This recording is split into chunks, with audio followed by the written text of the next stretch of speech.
WhatsApp everyone. बहुत बहुत स्वागत है आप सभी लोगों का इस अमेजिंग से वीडियो के अंदर। जल्दी जल्दी सारे के सारे लोग आ जाएंगे और एक बार मुझे ऑडियो वीडियो चेक दे दीजिए और बता दीजिए कि क्या आपको मेरा ऑडियो, क्या आपको मेरा वीडियो सब कुछ एकदम परफेक्ट है, सब कुछ एकदम बढ़िया है, ताकि हम इस अमेजिंग से सेशन की शुरुआत कर सकते हैं। Right, okay okay okay everyone. तो आज के सेशन के अंदर हम लोगों का नेगोशिएबल इंस्ट्रूमेंट एक्ट चालू होने वाला है बेटा। नेगोशिएबल इंस्ट्रूमेंट एक्ट को आज हम लोग पढ़ना चालू करेंगे। आज और कल हमारा नेगोशिएबल इंस्ट्रूमेंट एक्ट चलता रहने वाला है। चलिए फटाफट शुरुआत करेंगे स्पेशल 26 6.0 के बारे में। सबसे पहले मैं आपको शेड्यूल बता दूं। वैसे मैंने कल ये शेड्यूल पूरा डाल दिया था। जो हमारा स्पेशल 26 का ग्रुप बना हुआ है, टेलीग्राम ग्रुप, उस टेलीग्राम ग्रुप के अंदर मैंने सारा पूरा प्लानर आपको बना के दे दिया था। ठीक है ना। कल मैंने एक सेपरेटली वीडियो भी बना दिया था यूट्यूब के ऊपर। होप्स तो आप सभी लोगों ने देखा होगा उसको। तो देखिए, प्लानर के हिसाब से 18 और 19 तारीख को हमारा नेगोशिएबल इंस्ट्रूमेंट एक्ट चलेगा। फिर 21 से हमारा चालू हो जाएगा सोगा। हम 21 को फिर करने वाले हैं फ्राइडे और सैटरडे को सोगा होगा। देन संडे को लीव और मंडे ट्यूसडे फिर से यहाँ पे आपका यूनिट नंबर 3 होगा। ठीक है। वैसे आपको ये पूरा प्लानर नजर आ जाएगा मेरे टेलीग्राम ग्रुप के ऊपर जो मैंने बनाया हूँ स्पेशल 26 6.0 के लिए। खैर, अगर आप टेलीग्राम के पार्ट नहीं हो तो आप इसका स्क्रीनशॉट ले लीजिए, जहाँ पे 6 अप्रैल तक सारी चीजें कवर हो रही है। या एक काम करो, आप ऐसा ले लो, है ना। तो 9 अप्रैल तक ऑलमोस्ट चीजें कवर हो रही है। फिर उसके बाद में आपको बाद में स्क्रीनशॉट दिलवा दूंगा इसका। ठीक है, ओके सर, परफेक्ट है क्या? बोलो बोलो बोलो जल्दी से मुझे, है ना। यस, चलिए।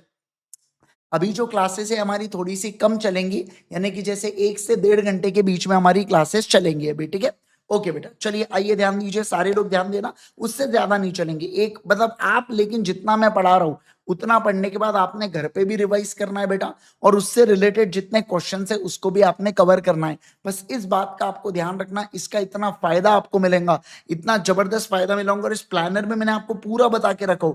बाद में आपको राइटिंग प्रैक्टिस कैसे करना है, एमटीपीज देने जाना है, फिर एमटीपी का डिस्कशन होगा, एमटीपी 1 एमटीपी 2 का, लॉ के मैराथन के बारे में सब कुछ आपको इस प्लानर के अंदर पूरा पूरा दे के रखा है। जरूर से इसको एक बार चेक करना। मतलब आज जो मैं आपको नेगोशिएबल पढ़ा रहा हूं, ये आपको एक और बार क्या करना है, एक और बार खुद में आपको घर पे इसको रिवाइज करना है। क्या? यस सर, रिवाइज करना है। मेरा जो क्लास है वो अप्रोक्सीमेट 7 बजे तक ही चलेगा। जो मैंने आपको पहले से टाइमिंग बता के रखा हूं 7 बजे तक, वही फाइनल अपना रहने वाला है। ठीक है ना। तो आपका जो स्लॉट है बेटा 5:30 से 7:30 वाला, या 5 से 7 वाला, वो आपको डेली लॉ के लिए ही रखना है। फिर मान लो किसी दिन क्लास नहीं भी हो तो उस दिन आप लॉ को सेल्फ रिवाइज करते हुए चलेंगे। ठीक है, ओके। चलिए आगे बढ़ेंगे बेटा। अगर मैं बात करूं आपके साथ इस बार सीए फाउंडेशन, अगर जनवरी 25 के अंदर बहुत ही अमेजिंग हमारे CA foundation and CA inter के रिजल्ट्स रहे दोस्तों। ये हम लोग स्पेशल 26 सीरीज देख रहे हैं, जिसके अंदर हमारे कौन से टॉपिक कंप्लीट हो चुके हैं। तो हमारा कंपनीज एक्ट हो चुका है, पार्टनरशिप एक्ट हो चुका है, और एलएलपी हमारा हो चुका है। और अभी हम लोग नेगोशिएबल इंस्ट्रूमेंट एक्ट को कवर कर रहे हैं। ये चारों टॉपिक के बाद अपना लगभग लगभग 50 मार्क्स का कवरेज पूरा पूरा सीए फाउंडेशन लॉ का हो जाता है दोस्तों। ये पूरी तरीके से फ्री सीरीज चल रही है यूट्यूब के ऊपर। इसको अल्टीमेट सीए चैनल और सीए इंद्रेश गांधी, ये दोनों चैनल्स के ऊपर ये सीरीज उपलब्ध है। 5:30 बजे, शाम को 5:30 बजे हमारा क्लास होता है बेटा, जिसमें चार्ट बुक और क्वेश्चन बैंक की मदद से मैं आपको पूरा रिवाइज करवाता हूं। तो अल्टीमेट के स्टूडेंट हो तो आपके पास ऑलरेडी बेटा चार्ट बुक और क्वेश्चन बैंक होता है। लेकिन अगर मान लीजिए अगर आपने कोई हमारे कोर्सेज को एनरोल नहीं किया है तो आप इसे अलग से भी बाय कर सकते हैं igsir.in के ऊपर जाके, जहां पे हार्ड कॉपी और सॉफ्ट कॉपी दोनों का ऑप्शन आता है। हार्ड कॉपी आपको 10 बिजनेस डेज में डिलीवर होता है, इस बात का ध्यान रखिएगा। और सॉफ्ट कॉपी के केस में सीए इंद्रेश गांधी इस ऐप के ऊपर आपको हमारी सॉफ्ट कॉपी मिल जाती है। सर ये जो स्पेशल 26 है, कौन से अटेम्प्ट के लिए आप रिकॉर्ड कर रहे हो, शूट कर रहे हो या लाइव कर रहे हो? ये मई 25, सितंबर 25, जनवरी 26, इन 3 अटेम्प्ट्स के लिए कवर कर रहा हूं। सर हम स्पेशल 26 5.0 से भी देख सकते हैं क्या? बिल्कुल देख सकते हो, कोई प्रॉब्लम उसके अंदर नहीं है। ठीक है। जो न्यू टेलीग्राम ग्रुप है बेटा, ये मेरे इंस्टाग्राम के ऊपर, मेरे बायो के अंदर इंस्टाग्राम में आपको उसका ग्रुप मिल जाएगा, या इस वीडियो के डिस्क्रिप्शन के अंदर भी आपको इसका ये मिल जाएगा क्या? बिल्कुल बिल्कुल। बाकी मैं आपको पूरा के पूरा शेड्यूल जो है ये पूरा दे चुका हूं। प्लीज हमारे स्पेशल 26 6.0 वाला ग्रुप देखिएगा, उसके अंदर ये पूरा शेड्यूल मैंने अपलोड किया हूं। ये आपके लिए बहुत ज्यादा हेल्पफुल होगा आपके लॉ के पढ़ाई को प्लान करने के लिए। ठीक है ना, ओके चलो। दोस्तों, अब अगर मैं बात करूं आपके साथ तो सर ये नेगोशिएबल इंस्ट्रूमेंट का मतलब क्या होता है।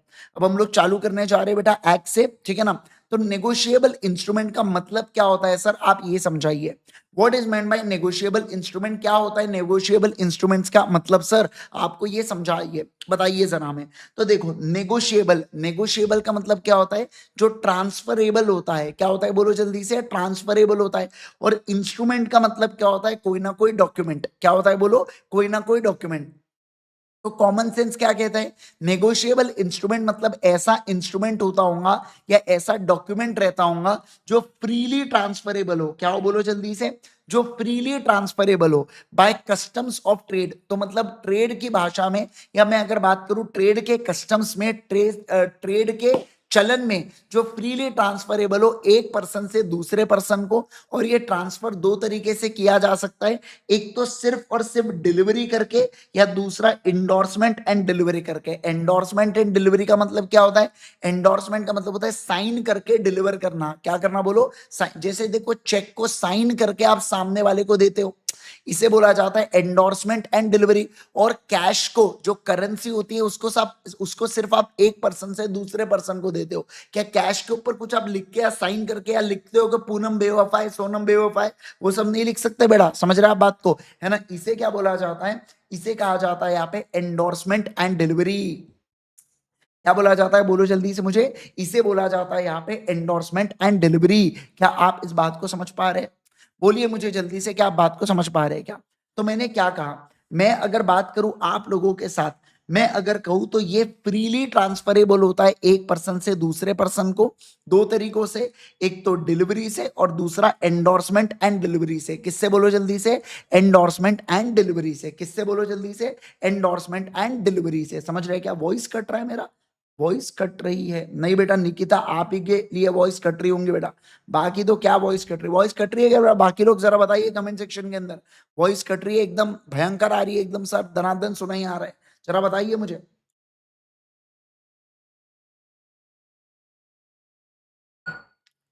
ये जो आईसीआई के मॉडल टेस्ट पेपर है ना बेटा, ये आईसीआई की इतनी बड़ी बेवकूफी है ना, जो आज दो पुराने आरटीपी, ये क्या करे, जो पुराने आरटीपी या एमटीपी होंगे या ये होंगे अपने पास्ट एग्जामिनेशन क्वेश्चन, उसी को एज इट इज उसी पॉइंट को छाप छाप के डाल दिया मॉडल टेस्ट पेपर के अंदर। अरे जब वही तुमको देना था तो फिर अलग से क्यों बनाया उसको, वो तो वैसे ही रिसोर्सेज अवेलेबल होती है। आप समझ रहे हैं क्या, जून 24 का पेपर आया होगा उसको मॉडल टेस्ट पेपर 3 में डाल दिया, जो उस अटेम्प्ट में दो एमटीपीज आई थी उसको model test paper 1 model test paper 2 बना के छाप दिया। अरे जब वही करना था, अरे जब वही करना था तो फिर वो तो हम भी कर लेते ना, वो कौन सी बड़ी बात थी, मर्ज ही करना था उसको डॉक्यूमेंट को, तो उसको दिया ही क्यों फिर तुमने। अरे कम से कम फिर वो तो पहले सेग्रीगेटेड तो था, ये एमटीपी है, ये एमटीपी 1 एमटीपी 2 एमटीपी 3, अब वो मिक्स कर करके दे दिया। मतलब वो क्या है बेटा समझो आप, वो भेल है, ठीक है ना। ऐसा सेव अलग है ना, मुरमुरा अलग रखा है, मूंगफली अलग रखी हुई है, सबको मिक्स कर दिया, घुमाया, अनले बोले मॉडल टेस्ट पेपर, है ना। अनाम बावले और oh my god model test paper sir मैं कैसे सॉल्व करूंगी सर, इसको 10-10 पेपर है। अरे तो क्या 10 पेपर है उसके अंदर, वो वही पेपर है जो आप पहले से सॉल्व कर चुके हो। अगर आप उसके क्वेश्चन देखेंगे तो वही क्वेश्चन बैंक से बेटा वो मैच होने, वो ये होने वाला है, मैच होने वाला है, समझ रहे हो आप बात को, है ना। यस चलिए आओ ध्यान दो यहाँ पे, चलो आगे बढ़ेंगे, ध्यान दीजिए यहाँ पे सुनो। तो दोस्तों मैंने क्या कहा, मैंने कहा आपके साथ सर एक बात बताइए ना, what is meant by negotiable instrument. तो नेगोशिएबल इंस्ट्रूमेंट मतलब ऐसे इंस्ट्रूमेंट जो फ्रीली ट्रांसफरेबल होते हैं एक पर्सन से दूसरे पर्सन को। क्या कहा मैंने बोलो, जो फ्रीली ट्रांसफरेबल होते हैं एक पर्सन से दूसरे पर्सन को, किसको, एक पर्सन से दूसरे पर्सन को। और मैं आपको एक बात बता दूं, जो प्रॉपर्टी होता है ना इस इंस्ट्रूमेंट का, वो ट्रांसफरी को दे दिया जाता है। जैसे मैंने आपसे गुड्स खरीदा, मैंने आपको नेगोशिएबल इंस्ट्रूमेंट दिया, तो नेगोशिएबल इंस्ट्रूमेंट की जो प्रॉपर्टी है, जो ओनरशिप है, वो किसकी हो जाती है बेटा, वो आपकी हो जाती है। किसकी हो जाती है बोलो जल्दी से, वो आपकी हो जाती है। क्या आप इस बात को समझे क्या, ओके। सर अब एक्ट ने है ना नेगोशिएबल इंस्ट्रूमेंट एक्ट को, नेगोशिएबल इंस्ट्रूमेंट्स को डिफाइन नहीं किया है, पर इनका कहना है, एक्ट ने बोला है कि 3 प्रकार के नेगोशिएबल इंस्ट्रूमेंट्स होते हैं। सर कौन से 3 प्रकार के नेगोशिएबल इंस्ट्रूमेंट होते हैं, एक होता है बेटा यहाँ पे देखो, एक होता है यहाँ पे बिल ऑफ एक्सचेंज। क्या होता है बोलो, बिल ऑफ एक्सचेंज। दूसरा होता है बेटा यहाँ पे प्रोमिसरी नोट, और तीसरा होता है यहाँ पे चेक। क्या होता है बोलो जल्दी से, चेक। तो मैंने क्या कहा, bill of exchange, promissory note, और तीसरा क्या है बेटा, चेक। ठीक है ना, जो एक तो आइदर पेबल होंगे टू ऑर्डर को, या ये पेबल होंगे एक तो बेयरर को। क्या कहा मैंने, बोलो, एक तो ये पेबल होंगे ऑर्डर को, या ये पेबल होंगे बेयरर को। अब सर ये ऑर्डर को पेबल और बेयरर को पेबल का मतलब क्या, what is meant by order को पेबल, बेयरर को मतलब समझना। देखो सर, मान लो अगर कोई नेगोशिएबल इंस्ट्रूमेंट है, ये नेगोशिएबल इंस्ट्रूमेंट जो है ना बेटा, ये उड़ता उड़ता, समझना, मेरे हाथ में नेगोशिएबल इंस्ट्रूमेंट, अचानक से हवा का झोंका आया और ये उड़ते उड़ते किसके पास गया, और ये उड़ते उड़ते गया बेटा नील के पास। किसके पास गया, बोलो जल्दी से, नील के पास गया। तो इस सिचुएशन के अंदर क्या होगा, इस सिचुएशन के अंदर जो ये नेगोशिएबल इंस्ट्रूमेंट, जो नेगोशिएबल इंस्ट्रूमेंट की ओनरशिप है ना बेटा, वो किसके पास चले जाएंगी, नील के पास चले जाएंगे। मतलब मैं बोलूंगा सर ये नेगोशिएबल इंस्ट्रूमेंट क्या है बेटा, बेयरर है। सभी लोग बोलो क्या है जल्दी से, ये बेयरर हुआ। तो बेयरर का मतलब क्या होता है, जिसके पास पोजेशन है वो ओनर है। ओ माय गॉड, फिर से बोलूंगा मैं, जिसके पास पोजेशन है वो ओनर है। जैसे ये कैलकुलेटर मेरे पास है तो मैं इस कैलकुलेटर का हुआ, मतलब ये कैलकुलेटर की ओनरशिप मेरे पास है। जैसे ग्लास मिट्टी का मेरे पास है तो मैं कहूंगा आपके पास इसकी ओनरशिप मेरे पास है। मतलब ये क्या हुआ बेटा, ये बेयरर इंस्ट्रूमेंट हुआ।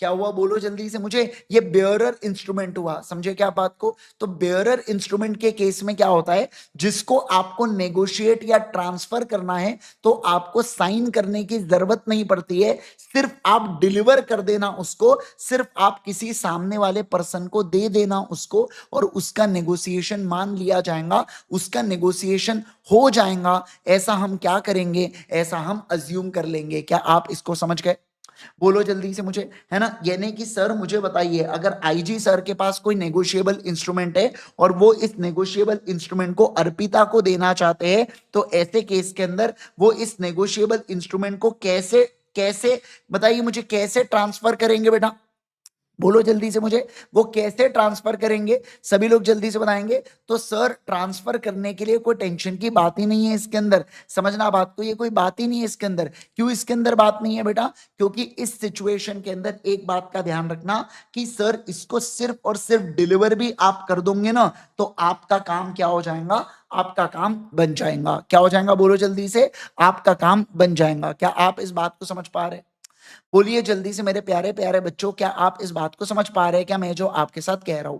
अब देखो, अभी तक जो आवाज सही आ रही थी या अब आवाज सही आएंगे, आप मुझे बताना। क्या अब आवाज ज्यादा बेटर है क्या, बोलिए जल्दी से मुझे, क्या अब आवाज ज्यादा बेटर आ रही है क्या, सारे लोग फटाफट जल्दी जल्दी बताओ, है ना। यस, आप बताओ अभी तक जो मैं बोल रहा था और अब जो मैं बोल रहा हूं आपको, है ना, दोनों में आप डिस्कस करके बताइए, तो मैं उस हिसाब से सेटिंग्स को रहने देता हूं। ठीक है, यस। तो मैंने क्या कहा, मैंने कहा सिर्फ डिलीवर कर दो और इंस्ट्रूमेंट बेस्ट हो जाएगा आपका। लेकिन सर अगर, सुनिए ना, लेकिन सर अगर ऐसा होता है, सुनो सुनो सुनो, दोनों सेम ही है, सेम ही है। कोई बोल रहे अब सही है, सर पहले भी ठीक थी, किसी को दिक्कत नहीं आई रे अभी तक, एकदम पहली बार दिक्कत आई, है ना। चलो आ जाओ आ जाओ आ जाओ, ध्यान देना। तो मैंने क्या कहा, मैंने आपके साथ ये कहा, यहाँ पे सुनते क्या थोड़ा सा, हाँ सर सुनेंगे ना, बिल्कुल। देखो, मैंने ये कहा आपके साथ कि सर अगर इंस्ट्रूमेंट बेयर, ये हुआ कौन सा वाला, सर बेयरर हुआ। अब इंस्ट्रूमेंट अगर ऑर्डर वाला होगा ना बेटा, तो ऑर्डर वाले केस में क्या होगा, जैसे आईजी सर के पास अगर कोई इंस्ट्रूमेंट है, तो आईजी सर को अगर ये इंस्ट्रूमेंट अर्पिता को देना है ना, तो इस इंस्ट्रूमेंट के ऊपर साइन करना पड़ेगा, और इस इंस्ट्रूमेंट के ऊपर मैं अर्पिता का नाम लिखूंगा, तब जाके मैं बोलूंगा कि ये इंस्ट्रूमेंट क्या हुआ है, ये इंस्ट्रूमेंट नेगोशिएट हुआ है। मतलब समझना, मतलब सर आप कह रहे हो कि ऑर्डर इंस्ट्रूमेंट के अंदर हम सामने वाले का नाम लिखते हैं क्या, हाँ, और हमारी साइन की भी जरूरत पड़ती है क्या, हाँ। इसका मतलब यह है कि इस इंस्ट्रूमेंट का ओनर केवल और केवल अर्पिता उड़ सकती है। अगर हवा का झोंका आया और ये उड़ के निकिता के पास चले गया, तो मुझे एक बात बताइए, क्या निकिता इसकी ओनर बनेगी क्या, नहीं सर, निकिता इसकी ओनर नहीं बनेगी। क्या कहा मैंने, बोलो। निकिता इसकी ओनर नहीं बनेंगी। क्या आपको ये बात समझ में आ रही है? सर ऊपर वाले केस में कोई भी ओनर बन सकता है। सर इसका मतलब तो ये तो एक प्रकार से करेंसी जैसा हो गया। अपनी जो भी करेंसी है 10 रुपए का नोट, मान लो मेरे जेब से गिर गया, वो अगर दीपक को मिल गया तो दीपक उसका ओनर हो जाता है बेटा, है ना। लेकिन मेरे जेब से चेक गिना, चेक के ऊपर मेरा नाम लिखा हुआ था, तो नाम लिखा हुआ था तो क्या प्रियल या गौरी उसका ओनरशिप लेंगी क्या? नहीं सर, वो नहीं ले सकती। इस बात का ध्यान रखना, क्योंकि वो ऑर्डर इंस्ट्रूमेंट होते हैं। क्या होते हैं बोलो? वो ऑर्डर इंस्ट्रूमेंट होते हैं। क्या होते हैं बोलो? ऑर्डर इंस्ट्रूमेंट होते हैं। तो देखो, ऑर्डर इंस्ट्रूमेंट के अंदर वहां पे लिखा होता है कि ये पेबल टू ऑर्डर है बेटा, और ये पेबल होता है स्पेसिफाइड पर्सन को ही, और इसके अंदर ऐसा कोई भी शब्द नहीं होते जो प्रोहिबिट करते हैं ट्रांसफर को। इसका मतलब है कि यहां पे आपको एंडोर्समेंट एंड डिलीवरी करना है, साइन करना है और डिलीवरी करना है। क्या कहा मैंने, बोलो? साइन करना है और डिलीवरी करना है। और पेबल टू बेयरर के केस में वहां पे लिखा होता है पेबल टू बेयरर, और वहां पे समझना, एक बात को ध्यान रखना, जो एंडोर्समेंट होता है ना वो ब्लैंक होता है, मतलब किसी का नाम नहीं लिखा जाता उसके अंदर, वो यूजुअली बस दे दिया जाता है। ऐसा यहाँ पे मैं कह रहा हूं।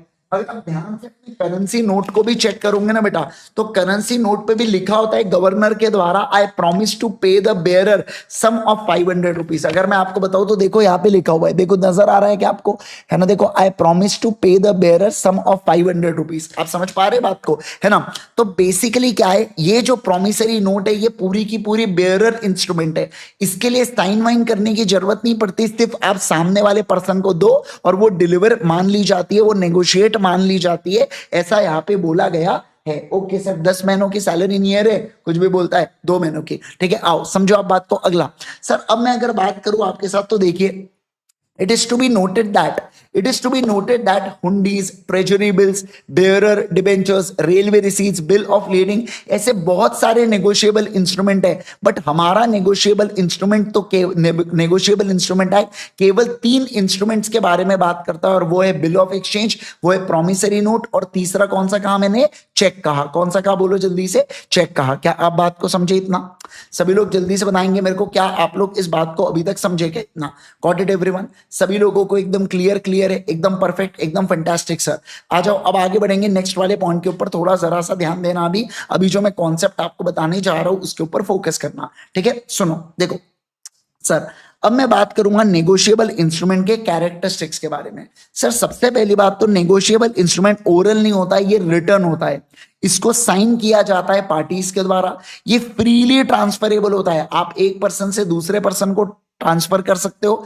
और ये टाइटल फ्री डिफेक्ट होता है। इसका क्या होता है बोलो? टाइटल फ्री डिफेक्ट होता है, मतलब इस पे किसी भी प्रकार का डिफेक्ट, चोरी करने का आरोप या वो सब चीजें इसके ऊपर नहीं लग सकती।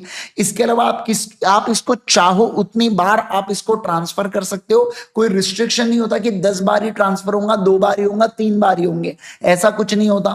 फिर यहाँ पे अनकंडीशनल प्रॉमिस भी हो सकता है या ऑर्डर भी हो सकता है। अब अगर प्रॉमिसरी नोट है बेटा तो मैं बोलूंगा यहाँ पे अनकंडीशनल प्रॉमिस होगा, और अगर मान लो बिल ऑफ एक्सचेंज है तो यहाँ पे अनकंडीशनल ऑर्डर होता है। अनकंडीशनल का मतलब क्या होता है कि विदाउट एनी कंडीशन पैसों को ट्रांसफर करने का यहाँ पे चीजें होती है क्या? यस सर, बिल्कुल बिल्कुल होती है। इसके अलावा सर सर्टिनिटी होती है कि हमको कितना पैसा देना है, कब पैसा देना है और किसको पैसा देना है। समझ रहे आप बात को? जैसे मुझे 10,000 रुपए देना है, 1 महीने के बाद देना है, और किसको देना है? कृष्णा को देना है। तो ये तीनों चीजों की सर्टिनिटी होती है, कितना पैसा देना है, कब पैसा देना है और किसको पैसा देना है। ये तीनों चीजों की सर्टिनिटी होती है किसके अंदर? नेगोशिएबल इंस्ट्रूमेंट के अंदर। और नेगोशिएबल इंस्ट्रूमेंट में डिलीवरी की जाती है, यानी कि एक पर्सन से दूसरे पर्सन को इंस्ट्रूमेंट क्या होता है बेटा? ट्रांसफर होता है। बोलो जल्दी से, क्या होता है? फटाफट जल्दी से बनाएंगे। ट्रांसफर होता है। तो मैंने क्या कहा सर, क्या क्या खूबियां है नेगोशिएबल इंस्ट्रूमेंट की? तो ये लिखित में होता है, इसके अलावा ये साइंड होता है, ये फ्रीली ट्रांसफरेबल होता है एक पर्सन से दूसरे पर्सन को। ये टाइटल फ्री तरीके से आप यहाँ पे क्या करते हो? टाइटल फ्री फ्रॉम डिफेक्ट्स होता है यहाँ पे। इसके अलावा ये आप ट्रांसफर कर सकते हो, इसको चाहे उतनी बार ट्रांसफर कर सकते हो। सर अनकंडीशनल प्रॉमिस या ऑर्डर हो सकता है, एक सर्टन किसको पैसा देना है, कितना पैसा देना है, कब पैसा देना है, और डिलीवरी। ये सारी चीजें इसके अंदर दी गई होती है क्या? बिल्कुल बिल्कुल दी होती है। अब देखो, मैंने जो अपने चार्ट बुक में है ना बेटा, इसको कमाल तरीके से promissory note, bill of exchange और चेक को एकदम आजू बाजू एक्सप्लेन करा के रख दिया हूं, ठीक है ना। तो लेकिन पढ़ते वक्त अपन इसको एक बारी में ऐसा पढ़ेंगे, पर आपको एग्जाम में कभी कभार डिफरेंसेस भी पूछ सकते हैं, तो आपके लिए वो एकदम इजी तरीके से मैंने प्रेजेंट करवा दिया, वही के वही आपको समझ में आ जाता है कि किसको क्या बोलते हैं करके, ठीक है। अब सारे लोग ध्यान देना, प्रॉमिसरी नोट का क्या मतलब होता है मैं आपको वो समझाता हूं, अच्छे से सुनो, फोकस करते हुए ध्यान देना बिल्कुल, ठीक है ना। ध्यान दो, ध्यान दो बच्चों। देखो, मैं अगर बात करूं आपके साथ तो मैं अपना क्लासिक एग्जांपल लेते हुए चलता हूं बेटा। एक है, ये कौन है, ये है मुकेश अंबानी, जिसको हम लोग नाम देंगे मुक्कू, ठीक है। ये आता है किसके पास, ये आता है मेरे पास, यानी कि मेरे शॉप में, IG sir panipuri private limited में, है ना। ये मेरे शॉप में आता है बेटा, और पूरे सपरिवार आते हैं बेटा। और ये क्या करते हैं, 5,000 रुपए के गुपचुप खा जाते हैं बेटा, 5,000 रुपए की पानीपुरी खा जाते हैं, 4,000 तो अकेला अनंत अंबानी दबा जाता है, और बाकी सब मिलके 1,000 की पानीपुरी खाते हैं, ठीक है। अब 5,000 का बिल बना। अब मुकेश अंबानी के पास बेटा उस दिन कैश नहीं था, है ना, इतना बड़ा आदमी कहाँ कैश लेके घूमे। तो मुकेश अंबानी ने, है ना, तो मुकेश अंबानी क्या कहते हैं, मैं अपना गलती से बटवा भूल गया और चेकबुक में साथ में लेके चलता नहीं, तो इस केस के अंदर अब मैं ना आपको अभी कैसे पे करूं। मैंने कहा कोई बात नहीं, एक काम करो, एक नेगोशिएबल इंस्ट्रूमेंट नाम की चीज होती है, मुझे आपके ऊपर भरोसा है कि आप मुझे पैसा दोगे, बट आप मुझे लिखित में दे दो कि आप मुझे पैसा दोगे। मुकेश अंबानी कहता है यार समझो इंद्रेश यार, अभी थोड़ा कड़की का माहौल चल रहा है करके, मैं तुमको पैसे दूंगा पर 1 महीने बाद दूंगा। मैंने कहा कोई दिक्कत की बात नहीं है, आप 1 महीने के बाद का मुझे नेगोशिएबल इंस्ट्रूमेंट एक्ट बना के दे दो, इंस्ट्रूमेंट बना के दे दो कि 1 महीने बाद आप मुझे वादा करते हो पैसे देने का।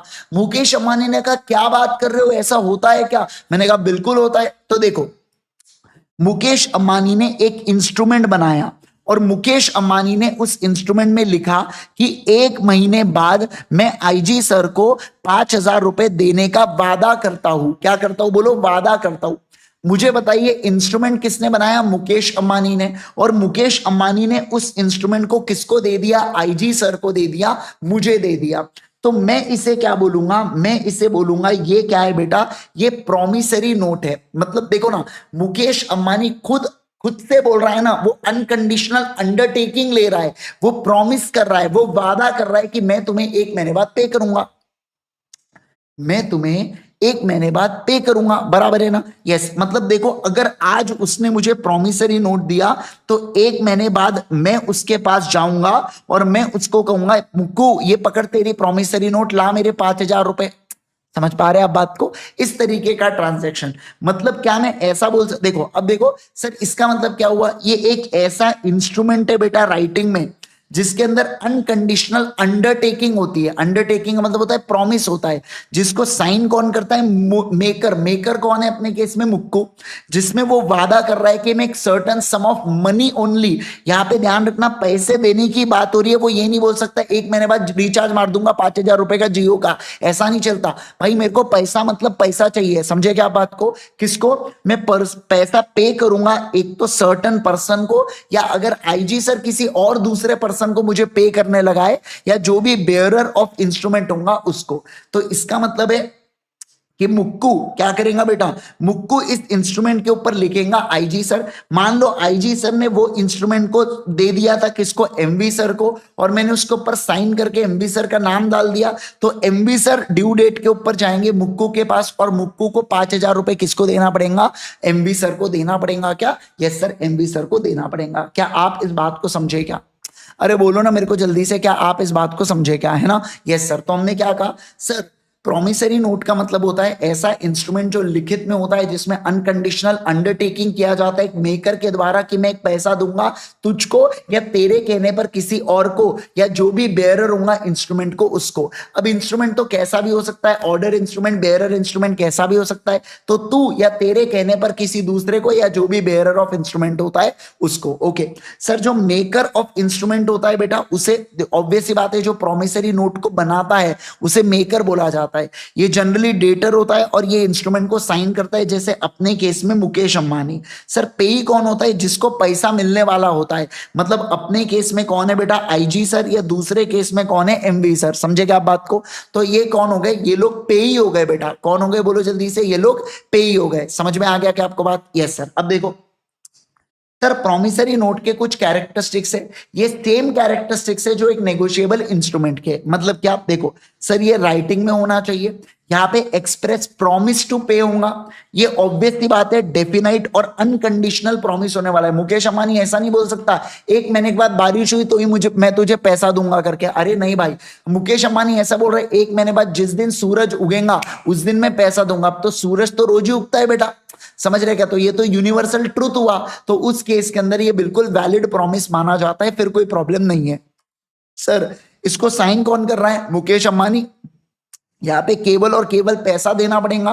मुकेश अंबानी ये नहीं बोल सकते जियो का रिचार्ज रख ले, थोड़ा सा क्रूड ऑयल भिजवा देता हूँ, एक काम करता हूँ मेरे जाड़िए की शादी में आ जाना करके वनतारा घुमा दूंगा। ये सब फालतू बातें नहीं चाहिए अपने को, ठीक है ना। अपने को पैसा मांगता है भैया, पैसे की बात हुई है तो केवल और केवल क्या मांगता है बोलो जल्दी से? पैसा मांगा जाता है। इसके अलावा देखो यहाँ पे प्रॉमिस किया जाता है कि मैं आपको क्या करूंगा, सर्टन सम ऑफ मनी पे करूंगा। सर्टन सम कितना था अपने केस में? सर्टन सम था 5,000 रुपए। तो ऐसा नहीं होता कि जितना मांगो उतना दे दूंगा। मुकेश अंबानी ऐसा बोल रहा है ज्यादा पैसा है तो ज्यादा ये दिखा रहा है मेरे को, है ना। मैं बोलूंगा नहीं, मुझे एग्जैक्ट कितना पैसा मिलने वाला है वो आपको इंस्ट्रूमेंट में लिखना पड़ेगा। फिर इसके अलावा पे भी सर्टन होता है जैसे आईजी सर, और ये इंस्ट्रूमेंट को स्टैम्प किया जाता है। स्टैम्प का मतलब होता है ये स्टैम्प पेपर पे बनाया जाता है बेटा। अब स्टैम्प पेपर क्या होता है ये आपने अक्सर घर में देखे होंगे बेटा, है ना। जो अपने सेल डीड होते हैं जिसके ऊपर ऐसा कुछ कुछ आंकड़े लिखे होते हैं, नंबर लिखे होते हैं। तो देखो स्टैम्प पेपर कैसा दिखता है मैं आपको बताता हूं। वैसे बहुत से लोगों को पता होगा, ये देखो इस तरीके से स्टैम्प पेपर दिखता है बेटा। तो ये स्टैम्प पेपर के ऊपर क्या किया जाता है, ये bill of exchange promissory note को बनाया जाता है। इसे बोला जाता है कि इंस्ट्रूमेंट को इन्होंने क्या किया है, स्टैंपिंग किया है। बोलो जल्दी से क्या किया है, सभी लोग जल्दी से बताएंगे। स्टैंपिंग किया है, ठीक है ना। ओके अब ध्यान दो यहाँ पे।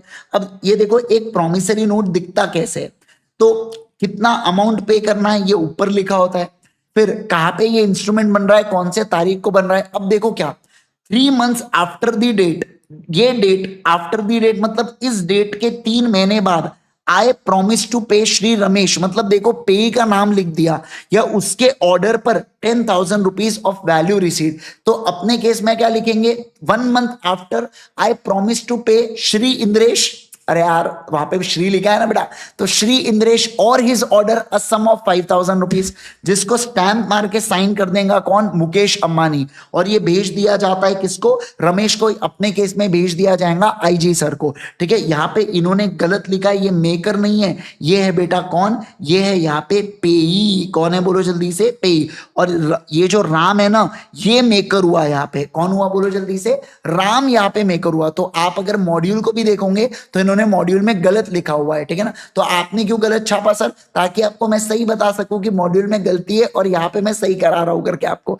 समझ पा रहे हैं आप बात को, है ना। सर कभी कभार क्या होता है पता है आपको, ये लोग है ना आपको ऐसा चित्र दे देंगे और उसके अंदर है ना रमेश का नाम ही नहीं डालेंगे बेटा। तो आप लिख देना वहां के, क्या लिख दोगे आप वहां पे कि ये प्रॉमिसरी नोट वैलिड नहीं है। क्यों वैलिड नहीं है, क्योंकि इसके अंदर पेई का नाम नहीं दिया है, और पेई का नाम देना जरूरी है। या कभी कभार ये ऐसी गलती करेंगे कि 3 months वाला पॉइंट ही नहीं डालेंगे। अब यहाँ पे 1 month या 2 month या कोई भी पॉइंट होता है तो सर्टेनिटी ऑफ टाइम वाला पॉइंट डालेंगे नहीं। तो आपको ढूंढ के बताना पड़ेगा कि ये प्रॉमिसरी नोट वैलिड है या प्रॉमिसरी नोट वैलिड नहीं है। समझे क्या आप बात को, क्या आपको ये बात समझ में आ रही है क्या? Yes sir. ओके अगला देखो दोस्तों, अब अगर मैं बात करूं आपके साथ, अब देखिए क्या सर, ये जो प्रॉमिसरी नोट है ना बेटा, ये केवल और केवल पेबल टू ऑर्डर हो सकता है। एक प्रॉमिसरी नोट कभी भी पेबल टू बेयरर नहीं हो सकता। सिर्फ आरबीआई ही promissory note payable to bearer issue कर सकती है, इसके अलावा कोई नहीं कर सकता, ऐसा मैं कह रहा हूं। सर एक और बार आप समझाओ ना। देखो सर जो प्रॉमिसरी नोट है ना ये बेयरर हो सकती है क्या, नहीं हो सकती।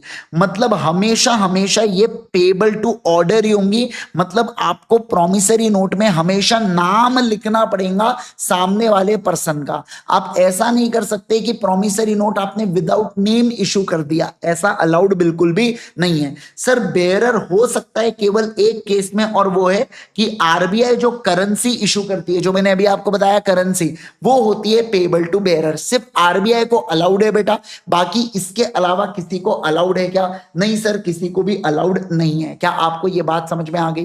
क्या आपको ये पहला पॉइंट पूरा पूरा प्रॉमिसरी नोट का क्लियर है बेटा? यस, चलिए आइए ध्यान दीजिए। ठीक है, अब देखो, अब मैं नेक्स्ट वाले पॉइंट के ऊपर चलूंगा और वो होने वाला है हमारा कौन सा, बिल ऑफ एक्सचेंज के बारे में मैं आपको पढ़ाने जा रहा हूं। मुझे आपका बहुत अच्छे से ध्यान दीजिए। ठीक है, प्रॉमिसरी नोट में मुझे जरा एक बात बताइए, प्रॉमिसरी नोट को किसने बनाया था, कौन मेकर था? यहां पे लिखा हुआ है बेटा साइड में, मुकेश अंबानी मेकर था। अब अच्छे से ध्यान देना बिल ऑफ एक्सचेंज के अंदर क्या होने वाला है। ठीक है, आओ आओ आओ, फोकस देखो।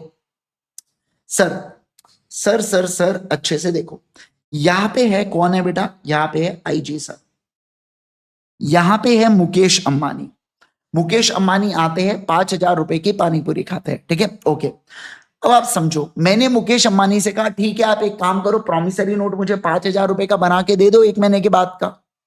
पर मुकेश अंबानी मुझे बना के नहीं दिया, मुझे मुकेश अंबानी के इंटेंशंस पे डाउट होना चालू हो गया। तो मैं क्या करता हूं समझना, मैं एक इंस्ट्रूमेंट बनाता हूं। अब इस इंस्ट्रूमेंट के अंदर आप लॉजिकली सोच के बताना, मुझे तो 5,000 रुपए लेना है, तो क्या मैं यहां पे प्रॉमिस करूंगा क्या पे करने का? नहीं, मैं क्या करूंगा, इसके अंदर ऑर्डर करूंगा। मैं ऑर्डर करूंगा सामने वाले पार्टी को कि 1 महीने के बाद तुमको मुझे कितना पैसा देना है, 5,000 रुपए देना है। देखो, अगर ये चीज मुकेश अंबानी बना रहा होता तो वो मुझे प्रॉमिस करता, पर जहां पे मैं बना रहा हूं तो मैं इस इंस्ट्रूमेंट में लिखूंगा कि आई ऑर्डर टू पे Mukesh Ambani 1 month after two पे कितना, 5,000 रुपए। समझ पा रहे हैं क्या बात को? यानी कि बिल ऑफ एक्सचेंज के अंदर क्या होता है, मेकर कौन बन जाता है, मेकर आईजी सर बन जाएंगे। मुकेश अंबानी कौन बन जाएगा, मुकेश अंबानी एक्सेप्टर बन जाएंगे। और पेई कौन होगा, एक तो आईजी सर होंगे, या अगर मैंने ये इंस्ट्रूमेंट को किसी और को दे दिया, मान लो तेजस सर को दे दिया, तो तेजस सर पेई बन जाएंगे। आप समझ पा रहे हैं बात को? क्या आपको ये बात एकदम बढ़िया से समझ में आ रही है क्या? सभी लोग जल्दी से बताएंगे मेरे को, है ना? Yes, come on come on come on everyone, क्या आपको ये बात समझ में आ रही है क्या, है ना? यस, तो मैंने क्या कहा, मैंने आपके साथ ये कहा यहाँ पे कि सर यहाँ पे बिल ऑफ एक्सचेंज में देखो क्या हो रहा है। बिल ऑफ एक्सचेंज के अंदर जो इंस्ट्रूमेंट है ये राइटिंग में होता है। इसके अंदर देखो देखो देखो, अनकंडीशनल ऑर्डर होता है, जिसको साइन कौन कर रहा है, मेकर कर रहा है। जहां पे मैं डायरेक्ट कर रहा हूं, मैं सामने वाले पर्सन को, सर्टेन पर्सन, अपने केस में किसको डायरेक्शन दे रहा हूं, मैं मुकेश अंबानी को डायरेक्शन दे रहा हूं मैं, कि तुम मुझे सर्टेन सम ऑफ मनी को पे करो, एक तो मुझे, या ऑर्डर को, क्या किसी दूसरे पर्सन को, या बेयरर ऑफ इंस्ट्रूमेंट को। अब समझे क्या सर? साइड में तो अनकंडीशनल अंडरटेकिंग था, क्योंकि वहां पे खुद मुकेश अंबानी ने बनाया था। यहां पे मैं बना के उसको ऑर्डर दे रहा हूं कि तुझे मुझे पैसा देना पड़ेगा, इसलिए यहां पे जो शब्द आ रहा है वो आ रहा है अनकंडीशनल ऑर्डर। क्या आ रहा है, बोलो जल्दी से, अनकंडीशनल ऑर्डर। बेटा मैं आपको एक बात बताऊं, स्पेशल 26 के अंदर मैं थोड़ा सा यूजुअली फास्ट चलता हूं, रिविजनरी सीरीज है, बट मैं जानबूझ के नेगोशिएबल इंस्ट्रूमेंट को थोड़ा सा स्लो चल रहा हूं, क्योंकि बहुत बच्चों के नेगोशिएबल इंस्ट्रूमेंट में थोड़े लगे हुए होते हैं, वाट लगी हुई होती है, ऐसा कह रहा हूं मैं, ठीक है ना? तो जानबूझ के मैं स्लो स्लो चल रहा हूं, ताकि आपको अंडरस्टैंडिंग पूरी बेहतरीन मिल सके। समझ पा रहे क्या आप बात को, है ना? यस,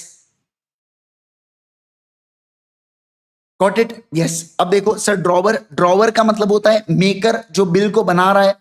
ड्रॉई का मतलब क्या होता है, एक्सेप्टर, जो बिल को एक्सेप्ट कर रहा है बेटा, ठीक है ना, जिसके ऊपर बिल बनाया गया है। तो मुकेश अंबानी अपने केस में यहाँ पे ड्रॉई है, आईजी सर यहाँ पे ड्रॉवर है। सर ड्रॉवर और पेई सेम पर्सन हो सकता है, बिल्कुल हो सकता है, अलग पर्सन भी हो सकते हैं, सेम भी हो सकते हैं। तो पेई का मतलब क्या है, जिसको इंस्ट्रूमेंट के अंदर पैसा मिलता है। क्या मिलता है बोलो, जिसको पैसा मिलता है उसको बोला जाता है क्या, उसको बोला जाता है बेटा पेई। क्या बोला जाता है बोलो जल्दी से, उसे पेई बोला जाता है। जिसको पैसा मिलने वाला होता है उसे अपन लोग कहते हैं पेई। क्या कहते हैं बोलो जल्दी से, पेई। Got it, done. चलिए अब देखो सर, इसके अंदर क्या क्या चीजें होती है, ये भी राइटिंग में होता है। यहाँ पे ऑर्डर टू पे मनी होता है, ये भी डेफिनाइट और अनकंडीशनल है। यहाँ पे साइन किया जाता है, ड्रॉवर मतलब आईजी सर साइन कर रहे हैं, यहाँ पे ऑर्डर कर रहे हैं दूसरे को पैसा देने के लिए, सर्टन सम ऑफ मनी होता है। ड्रॉवर, ड्रे और पे जो है ये सर्टन होना चाहिए। सर्टन का मतलब क्या होता है, यहाँ पे पर्सन होना चाहिए, अलग अलग पर्सन होना चाहिए। हालांकि पेई और ड्रॉवर सेम पर्सन हो सकते हैं, देखो लिखा भी है, पेई and drawer can be same person, ठीक है ना। और ये अगेन स्टैम्प पेपर के ऊपर छपना चाहिए क्या, यस सर। सर यहाँ पे कोई कंडीशन नहीं है क्या कि ये ऑर्डर ही होना चाहिए, या मान लो ये बेयरर ही होना चाहिए? नहीं, ये ऑर्डर या बेयरर दोनों भी हो सकता है। देखो कैसा दिखता है बिल ऑफ एक्सचेंज, तो यहाँ पे ड्रॉवर का नाम लिखा होता है, वो पे देखो 4 months आफ्टर पे टू बी। देखो ये शब्दों से ही आपको समझ में आ रहा है, पे टू बी मतलब मैं ऑर्डर कर रहा हूं यहाँ पे, ए जो है ना वो यहाँ पे क्या कर रहा है, ऑर्डर कर रहा है यहाँ पे सी को कि तू बी को क्या करेगा, अमाउंट को पे करेगा 10,000 रुपए का। ये दिया किसको जा रहा है, सी को, सी को दिया जा रहा है, मतलब मैं सी को ऑर्डर कर रहा हूं। बेसिकली हो ये रहा है कि ए ऑर्डर दे रहा है सी को कि तुझे क्या करना है, तुझे 4 महीने बाद पे करना है किसको, बी को।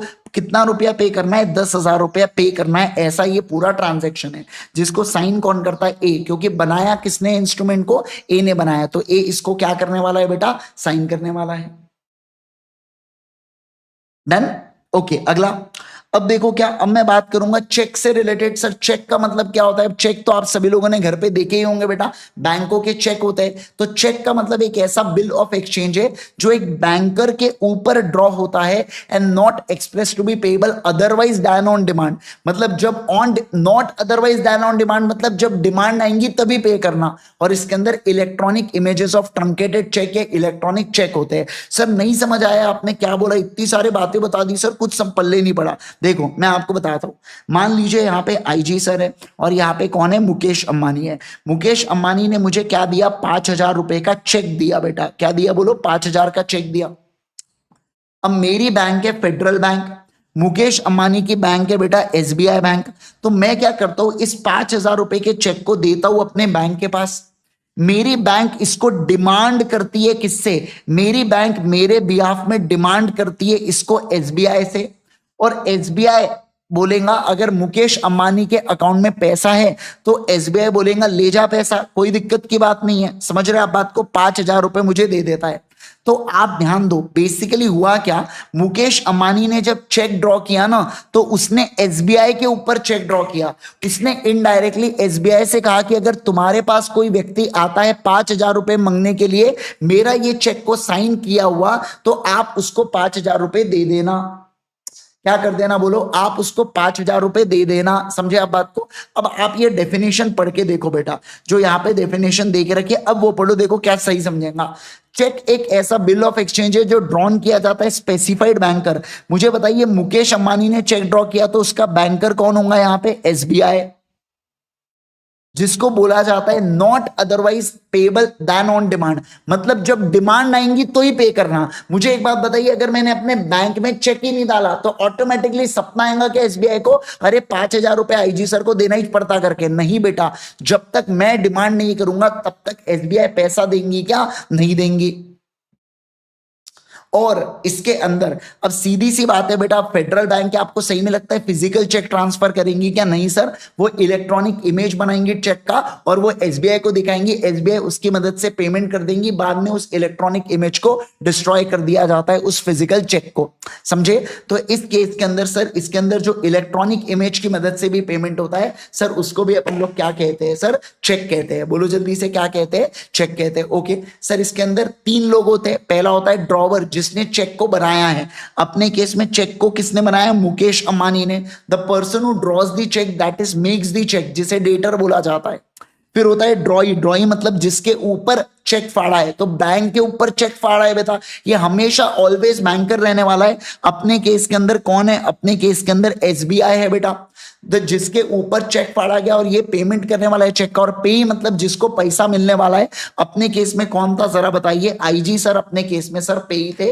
The person named in the instrument मतलब जिसके फेवर में चेक फाड़ा गया है, मतलब जिसको बैंक को बोला गया है कि आपको इसको पेमेंट करना है सर, उसे क्या बोला जाता है, उसे पेई बोला जाता है। क्या बोला जाता है बोलो जल्दी से, उसे सर पेई बोला जाता है। क्या आप इस बात को समझ गए क्या? कम ऑन एवरीवन, जल्दी से बताएंगे। सर ट्रंकेटेड चेक का मतलब क्या होता है? ट्रंकेटेड चेक का मतलब होता है कि एक बार जब मेरे बैंक को पैसा मिल जाएगा तो जो इलेक्ट्रॉनिक चेक है, वो जो चेक का मैंने इमेज बना के भेजा था एसबीआई को, वो फिजिकल चेक को डिस्ट्रॉय कर दिया जाता है, फाड़ दिया जाता है। उस फाड़े हुए चेक को ट्रंकेटेड चेक कहा जाता है। ठीक है, ओके सर। चेक्स के ये क्या है, असेंशियल्स क्या है? तो देखो जितने भी असेंशियल्स है बिल ऑफ एक्सचेंज के, ये पूरे असेंशियल चेक में आते हैं। इसके अलावा 3 अलग चीजें, ये इंपॉर्टेंट है बेटा, है ना, इसको डबल स्टार मार्क करके रख देना, ये एग्जाम में पूछा जाता है। ठीक है, देखो क्या ड्रॉवर ये ड्रॉ किया जाता है बैंक के ऊपर, ये पेबल होता है डिमांड के ऊपर, और चेक में स्टैंपिंग और एक्सेप्टेंस नहीं लगता। ये तीन बातें अलग है। क्या कहा मैंने, बोलो। चेक के देखो अपार्ट, एक सवाल क्या बनेगा देखो, apart from the essentials of bill of exchange cheque has certain अलग कैरेक्टर, या cheque has certain different characteristics, please explain, ऐसा सवाल बोलेंगे 3 नंबर के लिए। तो क्या होगा बताइए सर, ये ऑलवेज बैंकर के ऊपर ड्रॉ होता है, ये हमेशा पेबल ऑन डिमांड होता है, और चेक को क्या नहीं लगता, स्टैंपिंग और एक्सेप्टेंस नहीं लगता। क्या नहीं लगता बोलो, स्टैंपिंग और एक्सेप्टेंस नहीं लगता। क्या आप इस बात को समझे? देखो एक चेक दिखता कैसा है, ऐसा दिखता है बेटा एक चेक जिसके अंदर अलग अलग डिटेल्स, ये बेसिकली चेक नंबर होता है, समझ रहे? ये 4 डिजिट चेक का नंबर होता है, यहाँ पे अकाउंट नंबर दिया होता है, साइन करता है जिसका अकाउंट है बेटा, और यहाँ पे उस पर्सन का नाम लिखा जाता है जिसको चेक देना है, यहाँ पे अमाउंट लिखा जाता है, डेट लिखा जाता है। Got it everyone? यस, चलिए आगे बढ़ू क्या मैं? बोलो बोलो बोलो जल्दी से, क्या मैं आगे बढ़ सकता हूं क्या? नेक्स्ट वाले पॉइंट के ऊपर मैं चल सकता हूं क्या? ठीक है, आइए ध्यान देना, फोकस करना एकदम बढ़िया से। अब मैं आपको अगला पॉइंट यहाँ पे बताने जा रहा हूं। ठीक है सर, वैलिडिटी खत्म होने के बाद चेक ट्रंकेटेड होता है? नहीं, वैलिडिटी खत्म होने का चेक यहाँ पे होता है आपका एक्सपायर। ट्रंकेटेड मतलब फाड़ देना, जो बैंक फाड़ती है, आप नहीं फाड़ सकते उसको, ठीक है ना। इन दी प्रोसेस ऑफ क्लियरिंग जो खत्म होता है उसे ट्रंकेटेड बोला जाता है। ओके सर, अब ध्यान दो दोस्तों, बेटा ये सब रेगुलर लेक्चर की बात है। अब मैं इसको एकदम फास्ट ट्रैक वगैरह में नहीं कर सकता ना, क्योंकि उतना एग्जाम के पॉइंट ऑफ व्यू से उतना नहीं चलता है वो। अब समझ रहे हैं क्या बात को? रिवीजन में वो बातें होती है जो जिसके ज्यादा चांसेस होते हैं पेपर में आने के। अगर मैं एकदम डिटेल में लेट जाऊंगा तो फिर तो अपना फास्ट ट्रैक या रेगुलर और रिवीजन में डिफरेंस ही क्या रहेगा। ठीक है, आओ दोस्तों, अब अगर मैं बात करूं आपके साथ, अब सारे लोग ध्यान दीजिएगा दोस्तों। अब अगर मैं कहूं ना सर, यहां हम लोग बात करेंगे किसके बारे में? क्लासिफिकेशन ऑफ नेगोशिएबल इंस्ट्रूमेंट के बारे में। किसके बारे में बोलो जल्दी से? क्लासिफिकेशन ऑफ नेगोशिएबल इंस्ट्रूमेंट के बारे में चर्चा करेंगे। ठीक है, ओके सर, सबसे पहला मैं बात करूंगा बेयरर और ऑर्डर इंस्ट्रूमेंट के बारे में। सर ये बेयरर एंड ऑर्डर इंस्ट्रूमेंट क्या होता है? तो ऐसे इंस्ट्रूमेंट बेटा जिसको आप ट्रांसफर करना है, जिसको आप नेगोशिएट करना चाहते हो, वो जस्ट बाय मेयर डिलीवरी करना पड़ता है। मतलब एक पर्सन से दूसरे पर्सन को सिर्फ डिलीवरी करके जो ट्रांसफर हो जाए उसे बेयरर इंस्ट्रूमेंट कहा जाता है। ऑर्डर इंस्ट्रूमेंट ऐसा नहीं होता। ऑर्डर इंस्ट्रूमेंट को ट्रांसफर करने के लिए एंडोर्समेंट एंड डिलीवरी दोनों लगता है। एंडोर्समेंट का मतलब होता है उसको साइन भी करना पड़ता है, और डिलीवरी का मतलब क्या होता है, उसको सामने वाले पर्सन को देना भी पड़ता है। समझे आप बात को? जैसे फॉर एग्जांपल, अगर मान लो मुझे ये कप जो है ना, ये मुझे देना है आदित्य को, तो मैं 2 तरीके से, अगर मैं बोलूंगा बेयरर मुझे ट्रांसफर करना है तो सिर्फ ये कप दे दूंगा मैं, और अगर मुझे ऑर्डर इंस्ट्रूमेंट करना है तो मैं इस पे साइन करूंगा और फिर मैं आदित्य को दूंगा। समझ रहे हैं आप बात को? ऐसे 2 तरीके के इंस्ट्रूमेंट्स होते हैं क्या? Yes sir. कौन से बोलो जल्दी से? Bearer instrument, order instrument, bearer instrument, order instrument, bearer instrument, order instrument. देखो bearer, it is an instrument where the name of payee, क्या बोल के रखा है बोलो? जो नाम है ना पेई का बेटा, ये ब्लैंक है, इस पे नाम ही नहीं है कि किसको एक्चुअल में पैसा मिलेगा। समझ रहे हैं क्या? या वेयर द नेम ऑफ पेई के आगे वर्ड्स यूज किया है और बेयरर, मतलब बेसिकली क्या कि इस इंस्ट्रूमेंट में जिसके पास ओनर, जिसके पास पोजेशन होता है इंस्ट्रूमेंट का, वो ओनर माना जाता है। मतलब अगर इंस्ट्रूमेंट हवा से उड़ के चलेगा किसके पास, मान लो शुब्बू के पास, तो शुब्बू क्या बन गया? बेयरर इंस्ट्रूमेंट का मालिक बन गया। पर ऑर्डर में ऐसा नहीं होता। ऑर्डर के केस में आप सामने वाला पर्सन मालिक तभी बनेगा जब मैं उसको साइन करके डिलीवर करूंगा इंस्ट्रूमेंट को। सर मैंने साइन किया बट उसने चोरी कर लिया इंस्ट्रूमेंट को, तो वो मालिक नहीं बनेगा, बट ऊपर वाले केस में वो चोरी करके भी मालिक बन जाएगा। मैंने आखिरी में कुछ शब्द बोला, चोरी करके भी मालिक बन जाएगा ऊपर वाले केस में, पर नीचे वाले केस में नहीं बनेगा। आप समझ रहे हैं क्या?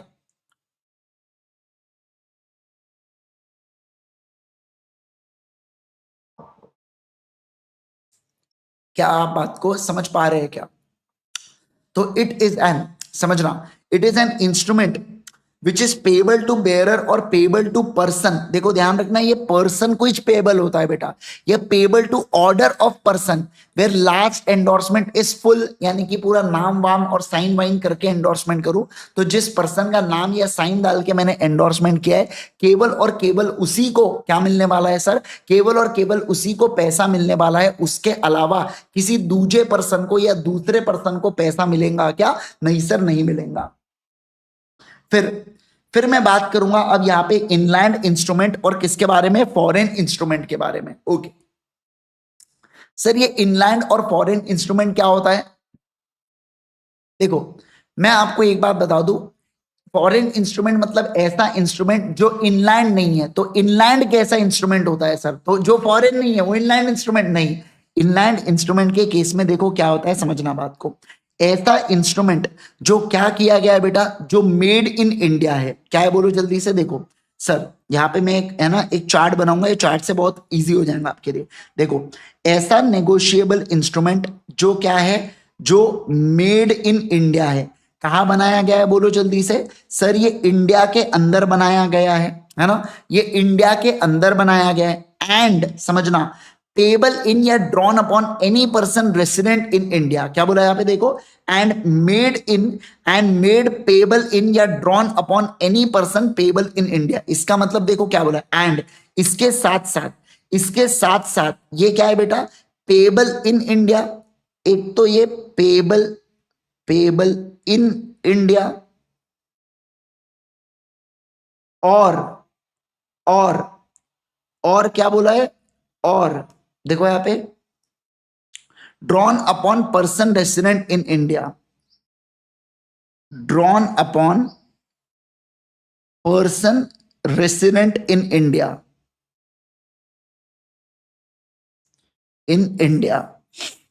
समझो देखो क्या कह रही है सर, ऐसा नेगोशिएबल इंस्ट्रूमेंट, सुनो ना, जो बना इंडिया के अंदर है और इसके साथ साथ एक तो ये इंडिया में पेबल हो रहा है, या ऐसा इंस्ट्रूमेंट जो बना इंडिया के अंदर है और ये ड्रॉ हुआ है किसी पर्सन रेसिडेंट इन इंडिया के ऊपर।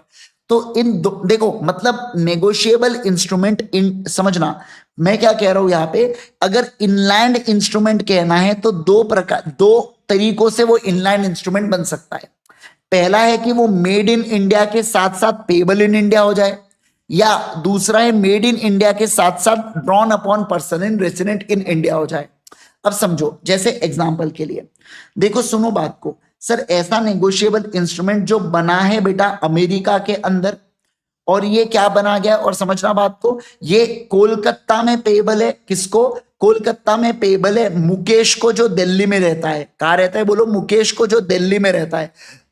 मुझे आप एक बात बताइए, क्या ये इनलैंड इंस्ट्रूमेंट है? क्या आप बोलोगे नहीं है सर, क्यों? क्योंकि पहली कंडीशन ही है मेड इन इंडिया। क्या ये मेड इन इंडिया है? क्या नहीं है, मेड इन अमेरिका है बेटा। तो मैं कहूंगा ये फॉरेन इंस्ट्रूमेंट है। क्या? हाँ सर ये फॉरेन इंस्ट्रूमेंट हो जाएंगे, क्योंकि जो इनलैंड नहीं होते हैं वो फॉरेन होते हैं। मैंने क्या कहा? जो इनलैंड नहीं होते वो फॉरेन होते हैं। तो इस केस के अंदर ये क्या हो गया बेटा? फॉरेन इंस्ट्रूमेंट हो गया। ओके सर, अब देखो सर, एक ऐसा नेगोशिएबल इंस्ट्रूमेंट जो बना है बेटा कहां पे, जो बना है बेटा नागपुर में। नागपुर कहां आता है? इंडिया में आता है। सर ये किसके ऊपर ड्रॉन है? ये ड्रॉन है मान लो फॉर एग्जांपल दिल्ली के किसी पर्सन के ऊपर, और ये मान लो पेबल हो जाता है लखनऊ के अंदर। कहां पे बोलो? लखनऊ के अंदर। तो मुझे बताइए क्या मैं इसको इनलैंड इंस्ट्रूमेंट बोलूंगा? हाँ सर।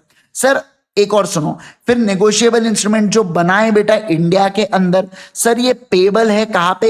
ये पेबल हो रहा है फॉर एग्जांपल कोलकाता, लेकिन सर ये ड्रॉन किया गया किसके ऊपर? अमेरिका के किसी पर्सन के ऊपर। उससे कोई घंटा फर्क नहीं पड़ता, दो कंडीशन अट्रैक्ट हो गई, मैं बोलूंगा ये इनलैंड इंस्ट्रूमेंट बन गया।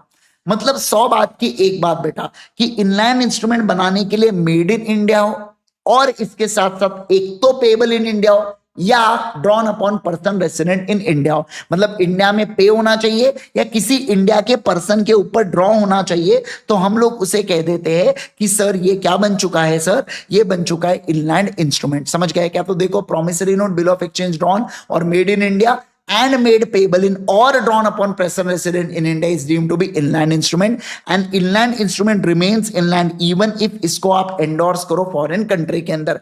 A foreign instrument is an instrument which is not an inland instrument। liability of foreign bill जो है ये regulate की जाती है place by which instrument is made, और लाइबिलिटी जो एक्सेप्टर और एंडोर्सर की होती है ये रेगुलेट की जाती है by law of place where instrument is payable.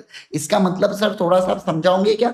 ये जो दो लाइन लिखी है ना सर, हमको समझ में नहीं आता, हम सेल्फ भी पढ़ते हैं ना सर, समझ नहीं आता क्या होते रहता है इसका मतलब। सुनो बात को अच्छे से ध्यान देना, मैं आपको समझाने जा रहा हूं। देखो सर, ए ने इंस्ट्रूमेंट बनाया अमेरिका में, उसने इस इंस्ट्रूमेंट को दे दिया चाइना में, और चाइना वाले ने इसको एंडोर्स कर दिया इंडिया में। समझ रहे क्या बात को? यस। तो अब ये जो इंडिया वाला कार्रवाई करेगा ना बेटा, ये इंडिया वाला जो कार्रवाई करेगा वो किसके ऊपर करेगा? बी के ऊपर। और ये बी के ऊपर जो लॉ लगेगा वो कहाँ का लगेगा? ये इंडिया का लगेगा, क्योंकि बी कौन हुआ? एंडोर्सर हुआ। समझे क्या आप बात को? फिर ये इंस्ट्रूमेंट बी ने पे नहीं किया तो मैं ए से पैसा वसूलूंगा। अब ए क्या करेगा? वैसे तो पे बी को करना था, तो बी क्या करेगा बेटा? तो अब यहां पे ए जब बी के ऊपर केस करेगा तो अमेरिका के लॉस के हिसाब से करेगा। तो अब देखो, अब आप इसको पढ़ के देखो। Sir, foreign liability of foreign bill regulated by law of place where instrument is made, मतलब जो ड्रॉवर है उसकी लाइबिलिटी यहाँ पे जिस जहां पर इंस्ट्रूमेंट बना है अमेरिका उसके हिसाब से आती है, बट जो एक्सेप्टर या एंडोर्सर है बी, उसका क्या? जहां पे इंस्ट्रूमेंट पेबल हुआ यानी कि इंडिया के अनुसार उसकी लाइबिलिटी आती है क्या? यस सर, आती है। मतलब सर सिंपल सी बात क्या है? सिंपल सी बात यह है बेटा कि अगर यहां पे ऐसा लिखा होता, क्या लिखा होता बोलो जल्दी से, कि अमेरिका का रेट ऑफ इंटरेस्ट डिफॉल्ट करने पर 6% है, चाइना का 8% है, और इंडिया का मान लो 10% है, तो बी को कितना पैसा पे करना पड़ता? 8%। और किसको? इंडिया वाले को पे करना पड़ता 8% का डिफॉल्ट का पैसा। ऐसा मैं यहां पे कहना चाहता हूं। क्या आप समझ रहे हैं क्या? अरे बोलो ना बेटा जल्दी से, क्या आप बात को समझ पा रहे हैं क्या? है ना? यस। ओके, अगला।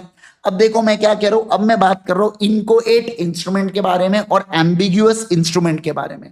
सर ये इनकोएट इंस्ट्रूमेंट का मतलब क्या होता है? सर यहां पे जो इंस्ट्रूमेंट है ना ये इनकम्प्लीट है, मतलब यार इसके अंदर कुछ ना कुछ कमी है बेटा। मान लो साइन नहीं हुआ है, डेट नहीं हुआ है, अमाउंट नहीं है, पे का नाम नहीं है, कुछ ना कुछ इसके अंदर चीजें छूटी हुई है। समझ रहे आप बात को? तो इसके चलते जो लाइबिलिटी है बेटा, एक बात ध्यान रखना, तो इस इनकोएट इंस्ट्रूमेंट कोई ना किसी प्रकार से ये इनकम्प्लीट है, कुछ ना कुछ छूटा है। तो जो भी चीजों की कमी है आप उसको फुलफिल कर दो। आप जैसे ही उसको फुलफिल कर दोगे वो इंस्ट्रूमेंट ठीक हो जाएगा, और वो क्या हो जाएगा बोलो जल्दी से, और वो रिकवरेबल हो जाएगा। क्या हो जाएगा? सभी लोग जल्दी से बताएंगे। वो रिकवरेबल हो जाएगा। ओके। अब सर मुझे एक बात बताइए, लाइबिलिटी ऑफ इनकोएट इंस्ट्रूमेंट क्या रहने वाला है? तो देखो क्या, holder cannot recover amount in excess of the amount intended to be paid by the signer. The holder in due course can recover any amount on such instrument provided it is covered by the stamp adequately fixed by the instrument.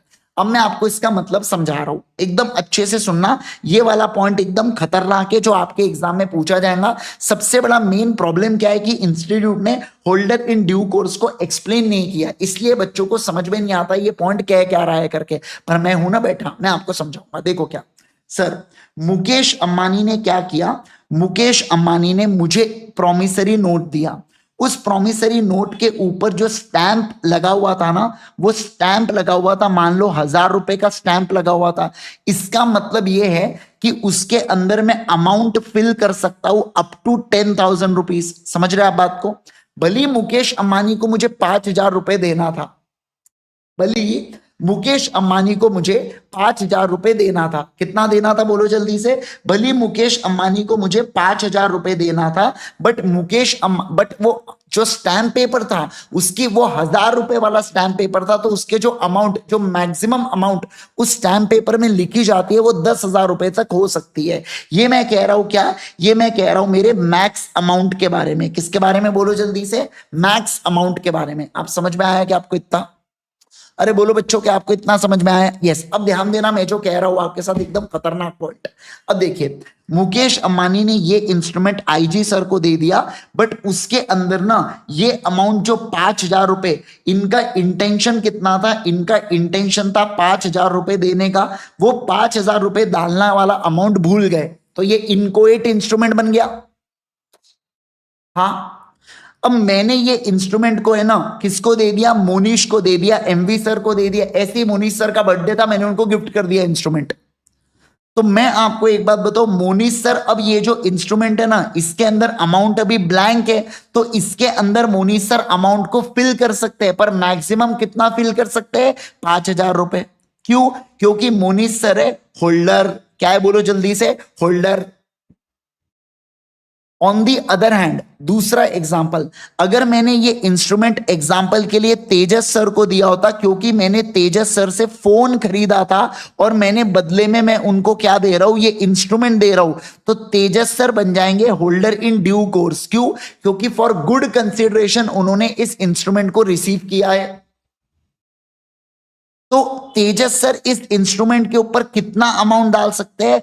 Up to 10,000 rupees Tejas sir इस instrument के ऊपर लिख सकते हैं। मतलब तेजस sir 10,000 रुपए तक मुकेश अंबानी से रिकवर कर सकते हैं। सर मान लो तेजस सर 9,000 रुपए रिकवर करते हैं मुकेश अंबानी से, तो मुकेश ने 4,000 एक्स्ट्रा पे किया, वो किससे रिकवर करेगा? कॉमन सेंस की बात है, वो आईजी सर से फिर 4,000 रुपए रिकवर करेगा। अगर मुकेश अंबानी तेजस सर को क्या देते हैं? 9,000 रुपए देते हैं, तो क्योंकि उनका इंटेंशन तो 5,000 रुपए पे करने का ही था। क्या आप समझ पा रहे मैं जो कह रहा हूं आपके साथ? बोलो बेटा, क्या आप इस बात को समझ पा रहे हैं? क्या सभी लोग जल्दी से बताएंगे मेरे को? व्हाट इट एवरीवन, क्या आपको ये बात समझ में आ रही है क्या जो मैं कह रहा हूं आपके साथ?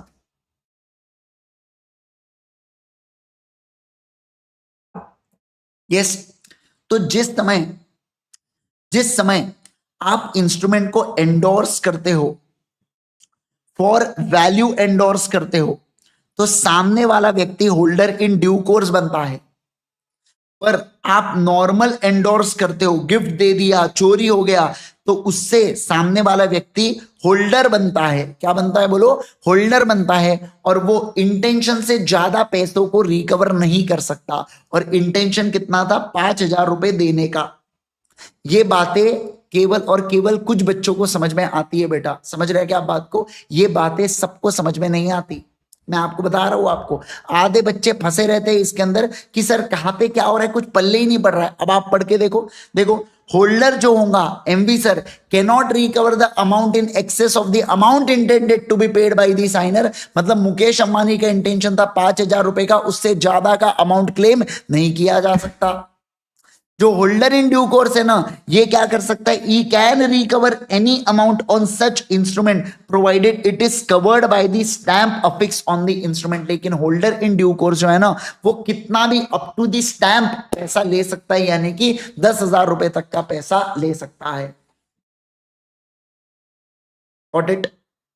सभी लोग जल्दी से बताएं, जिसको नहीं समझ में आया वो एक और बार वीडियो को बैक करके फटाफट देख लीजिएगा बेटा, है ना, आपको शायद अब समझ में आ जाएगा। ठीक है, चलो आइए अब ध्यान देंगे। अब हम लोग चलेंगे अगले वाले पॉइंट के ऊपर, और मैं अब आपको पढ़ाने जा रहा हूं एम्बिग्यूअस इंस्ट्रूमेंट के बारे में। सर ये जो एम्बिग्यूअस इंस्ट्रूमेंट है ना, सर ये एम्बिग्यूअस इंस्ट्रूमेंट के अंदर क्या क्या बातें आती है? तो एम्बिग्यूअस इंस्ट्रूमेंट मतलब ऐसा इंस्ट्रूमेंट होता है जिसको देख के समझ नहीं आ रहा कि ये प्रोमिसरी नोट है, ये बिल ऑफ एक्सचेंज है, या ये क्या है करके। समझ रहे आप बात को? प्रॉमिसरी नोट या बिल ऑफ एक्सचेंज में कंफ्यूजन हो रहा है, तो होल्डर जो है ना, वो अपने चॉइस के ऊपर, अपने इलेक्शन के ऊपर वो ट्रीट कर सकता है इंस्ट्रूमेंट को, एक तो प्रॉमिसरी या नेगोशिएबल या अपना बिल ऑफ एक्सचेंज। और एक बार उसने जो भी सिलेक्शन कर दिया, उसके बाद वो पलटी मार सकता है क्या? नहीं सर, नहीं मार सकता। ऐसा यहां पे बोल के रखा है। मतलब इंस्ट्रूमेंट वेग है, जहां पे क्लियरली समझ नहीं आ रहा कि वो प्रॉमिसरी नोट है या बिल ऑफ एक्सचेंज है, तो होल्डर जो है ना बेटा, वो क्या कर सकता है? वो डिसाइड कर सकता है कि उसको कौन सा इंस्ट्रूमेंट चाहिए। और एक बार जो उसने डिसाइड कर लिया, उसके बाद वो मुड़ के किसी दूसरे इंस्ट्रूमेंट के ऊपर स्विच कर सकता है क्या? नहीं। जैसे मैंने अगर डिसाइड कर लिया कि इस इंस्ट्रूमेंट को मैं प्रॉमिसरी नोट मानूंगा, तो मैं बाद में इसको बिल ऑफ एक्सचेंज कन्वर्ट करवा सकता हूं क्या? नहीं सर, नहीं करवा सकता हूं, ऐसा इनका कहना है। देखो ये जो पॉइंट है ना, ये केवल और केवल काल्पनिक घटना है, ये बहुत कम केस में ऐसा हो सकता है, बाकी नहीं तो जनरली वर्डिंग से ही समझ में आ जाता है कि प्रॉमिसरी नोट हो रहा है या बिल ऑफ एक्सचेंज बन रहा है। बाकी फिर अपन ने पढ़ा था मोड ऑफ नेगोशिएशन, तो आप सभी लोगों को पता है कि अगर बेयरर इंस्ट्रूमेंट होता है तो सिर्फ आपको डिलीवर करना पड़ता है इंस्ट्रूमेंट को, और ये डिलीवरी कंस्ट्रक्टिव या एक्चुअल कोई भी हो सकती है। कंस्ट्रक्टिव का मतलब या एक्चुअल का मतलब क्या? जैसे देखो, अगर मुझे इंस्ट्रूमेंट सोनल को देना है तो मैं सीधा सोनल को डिलीवर कर दूं, या सोनल अपना एजेंट, मान लो सोनल अपने भाई को मुझे भेजती है इंस्ट्रूमेंट कलेक्ट करने के लिए, तो मैं उसको दे दूं, तो इसे कंस्ट्रक्टिव डिलीवरी बोला जाता है। क्या बोला जाता है? बोलो, कंस्ट्रक्टिव डिलीवरी, कि आपके बिहाफ में किसी और पर्सन को दे दिया। सर पेबल टू ऑर्डर के केस में दोनों चीजें होनी चाहिए, एंडोर्समेंट भी और delivery. Endorsement technical meaning, endorsement का सिंपल सा मतलब होता है क्या? साइन होना चाहिए और डिलीवर होना चाहिए। क्या होना चाहिए? बोलो जल्दी से मुझे। साइन होना चाहिए और डिलीवर होना चाहिए। समझे क्या आप बात को? एवरीवन एवरीवन एवरीवन, क्या आपको ये पूरी पूरी बातें समझ में आ गई क्या? क्विकली, है ना? यस। चलिए अब देखो, अब हम लोग बात करेंगे importance of delivery in negotiation के बारे में। सारे लोग ध्यान देना। सही, ये जो डिलीवरी है ना, डिलीवरी का मतलब क्या होता है? वॉलेंटरीली, वॉलेंटरी मतलब खुद से, है ना? And the object of delivery should be pass to property instrument जिसको आप डिलीवर कर रहे हो। जैसे देख, अगर मैं ये जो ग्लास है बेटा, ये मैं आपको दे रहा हूं, मैं आपको डिलीवर कर रहा हूं, तो मेरा इंटेंशन क्या होना चाहिए कि इस ग्लास के अंदर की ओनरशिप यानी कि प्रॉपर्टी जो है ना, ये मैं आपको दे दूं। ये मैं क्या करूं, बोलो जल्दी से, ये मैं आपको दे दूं, बराबर। तो डिलीवरी जो है, इसका इंटेंशन होता है कि गुड्स के अंदर या वो इंस्ट्रूमेंट के अंदर की प्रॉपर्टी सामने वाले पर्सन को क्या कर देना, ट्रांसफर कर देना। Okay sir. सर एक बात बताइए, ये जो डिलीवरी है ना, दो प्रकार से हो सकती है, एक्चुअल और कंस्ट्रक्टिव। एक्चुअल का मतलब क्या होता है? जहां पे इंस्ट्रूमेंट को मैं अपने हाथों से फिजिकली दूसरे पर्सन को देता हूं, ये होता है एक्चुअल। दूसरा होता है बेटा कंस्ट्रक्टिव। कंस्ट्रक्टिव डिलीवरी का मतलब क्या होता है? सर कंस्ट्रक्टिव डिलीवरी के केस में इंस्ट्रूमेंट दिया जाता है किसको? एजेंट को, क्लर्क को या सर्वेंट को दिया जाता है ऑफ एंडोर्सी या on the behalf of endorser after endorsement, and he holds the instrument as an agent of endorsee. इसका मतलब क्या हुआ? मुझे सोनल को इंस्ट्रूमेंट देना था, तो सोनल ने अपने भाई को भेजा, मैंने उसके भाई को इंस्ट्रूमेंट दे दिया, तो इसे कंस्ट्रक्टिव डिलीवरी, क्योंकि सोनल का जो भाई है वो क्या है, सोनल के बिहाफ में इंस्ट्रूमेंट को होल्ड करके रखा हुआ है। अरे बोलो ना, तो इसे कंस्ट्रक्टिव डिलीवरी कहा जाता है। कंस्ट्रक्टिव डिलीवरी जनरली आपको कब देखने को मिलता है? जब आप क्या करते हो, किसी नौकर चाकर को बेटा भेज देते हो कोई चीज को कलेक्ट करने के लिए, तो उस केस में कंस्ट्रक्टिव डिलीवरी माना जाता है क्या? यस सर, कंस्ट्रक्टिव डिलीवरी माना जाता है। ठीक है, ओके सर। अब देखो यहाँ पे क्या, दोस्तों दोस्तों दोस्तों सारे लोग ध्यान दीजिएगा, यहाँ पे फोकस करना अभी। अब बहुत ज्यादा इंपॉर्टेंट कॉन्सेप्ट मैं आपको पढ़ा रहा हूं, जिसके ऊपर कई बार इंस्टीट्यूट सवाल पूछती है आपसे। ठीक है, देखिए यहाँ पे क्या, when an instrument is conditionally or for a special purpose only, property in it does not pass to transferee even though it is endorsed to him unless instrument is negotiated to holder in due course। क्या बोला यहाँ पे देखो sir, जब मैं instrument के ऊपर कोई कंडीशनल या स्पेशल पर्पस के लिए इंस्ट्रूमेंट बना देता हूं मैं, और मैं ये बोलता हूं कि इस इंस्ट्रूमेंट की प्रॉपर्टी तभी ट्रांसफर होंगी जब ये हो जाएगा। जैसे एग्जांपल के लिए मैंने आपको बिल ऑफ एक्सचेंज दिया, मैंने कहा ये बिल ऑफ एक्सचेंज तभी एनफोर्सेबल होगा जब पूरा माल आप मुझे डिलीवर कर दोगे। तो जब तक आप मुझे पूरा माल डिलीवर नहीं करोगे तब तक ये बिल ऑफ एक्सचेंज एनफोर्सेबल नहीं होगा। लेकिन एक बात का ध्यान रखना, अगर आप इस इंस्ट्रूमेंट को किसी होल्डर इन ड्यू कोर्स को ट्रांसफर कर देते हो, मतलब आप किसी, मान लो फॉर एग्जांपल आप किसी क्रेडिटर से गुड्स खरीदते हो और आप उसको ये बिल ऑफ एक्सचेंज या नेगोशिएबल या जो भी नेगोशिएबल इंस्ट्रूमेंट आप दे देते हो, तो ये होल्डर इन ड्यू कोर्स हो गया सामने वाला, क्योंकि फॉर वैल्यू उसको गुड्स मिले, उसके फॉर वैल्यू उसको इंस्ट्रूमेंट मिला है, तो वो क्या मुझसे पैसा क्लेम कर सकता है क्या? सर लेकिन अभी तक तो पैसा देने का नहीं बन रहा था, पर अब वो क्लेम कर रहा है आपसे, तो आप ये पैसा किससे लोगे? मैं आपसे लूंगा। मैं क्या करूंगा बोलो? मैं आपसे लूंगा। इसका मतलब है सर कि the contract of negotiable instrument until delivery remains incomplete and revocable. मतलब मान लो या जब तक मैं डिलीवर नहीं करता तब तक मैं नेगोशिएबल इंस्ट्रूमेंट को कैंसिल और सारी चीजें कर सकता हूं, वो इनकम्प्लीट होती है चीजें। अब देखो, delivery is not essential only at time of negotiation but also at time of making या ड्रॉइंग इंस्ट्रूमेंट। मतलब क्या, सिर्फ इंस्ट्रूमेंट को बना के कुछ नहीं होता, आपको इंस्ट्रूमेंट को जब तक आप सामने वाले व्यक्ति को डिलीवर नहीं करोगे तब तक वो इंस्ट्रूमेंट के राइट्स एनफोर्स होने वाले हैं क्या? बिल्कुल भी नहीं होने वाले। अब एक बात ध्यान रखना, देखो ये वाला लाइन देखो कितना खतरनाक है। ठीक है, देखो, the right of instrument are not transferred to endorsee unless after endorsement same has been delivered। तो इनका कहना है नेगोशिएबल इंस्ट्रूमेंट के राइट तभी ट्रांसफर होंगे जब वो मतलब जब वो साइन के साथ साथ है ना, सामने वाले को डिलीवर भी हो जाएगा। अब सुनो, if a person makes endorsement of instrument but before the same could be delivered to the endorsee, endorser dies, legal representative of deceased person cannot negotiate the same by mere delivery। इसको समझना पड़ेगा, ध्यान दो ध्यान दो ध्यान दो। देखो क्या कहा मैंने, सुनना। मैं बात करूंगा मिस्टर ए के बारे में। इसने एक बिल ऑफ एक्सचेंज को बनाया, इसने इसको साइन किया, साइन करके इसने ड्रॉवर में डाल दिया। ये बिल ऑफ एक्सचेंज किसको देना था, या मान लो बिल ऑफ एक्सचेंज की जगह प्रॉमिसरी नोट रख लेता हूं, ज्यादा आसान हो जाएगा। प्रॉमिसरी नोट किसको देना था, मिस्टर बी को देना था। पर ये इंस्ट्रूमेंट डिलीवर करने से पहले, ये इंस्ट्रूमेंट को डिलीवर करने से पहले ये जो मिस्टर ए है ना बेटा, ये क्या हो जाता है, इसकी डेथ हो जाती है। क्या हो जाती है बोलो, इसकी डेथ हो जाती है। तो जो मिस्टर ए का बेटा या बेटी होंगी, यानी कि जो लीगल रिप्रेजेंटेटिव होगा ए का, क्या वो इस इंस्ट्रूमेंट को ड्रॉवर से निकाल के बी को दे दे तो इंस्ट्रूमेंट एनफोर्सेबल हो जाएगा क्या? इसका जवाब है नहीं। इसका जवाब क्या है, नहीं। सिर्फ mayor delivery, just because instrument बना हुआ था तो आप इस इंस्ट्रूमेंट को उठा के बी को दे दोगे तो बी बोलेगा वैलिड इंस्ट्रूमेंट, वैलिड इंस्ट्रूमेंट नहीं बोल सकता, ये इंस्ट्रूमेंट वैलिड नहीं है। तो सर बी को तो ए से पैसा लेना था, अब उसका क्या बेटा, वो लीगल रिप्रेजेंटेटिव ऑफ ए से वसूलेगा। मतलब लीगल रिप्रेजेंटेटिव खुद के नाम पे नेगोशिएबल इंस्ट्रूमेंट बना के बी को दे, वो वैलिड होगा। पर ये वाला जो इंस्ट्रूमेंट पड़ा हुआ था, जो अभी तक नहीं दिया गया था बी को, वो इंस्ट्रूमेंट आप दोगे क्या? नहीं सर, जस्ट उठा के आप सामने वाले को दे दोगे। आप ऐसा नहीं कर सकते। क्या कहा मैंने, बोलो। आप ऐसा नहीं कर सकते, इसके ऊपर सवाल बनता है, लिटरली पूछा जाता है। लेकिन अब मैं आपसे एक सवाल पूछता हूं बेटा, मान लो यहां पर ऐसा होता कि मिस्टर बी जो है ना, बी का बेटा, बी के यहाँ पे एक छोटू काम करता है, समझना बात को।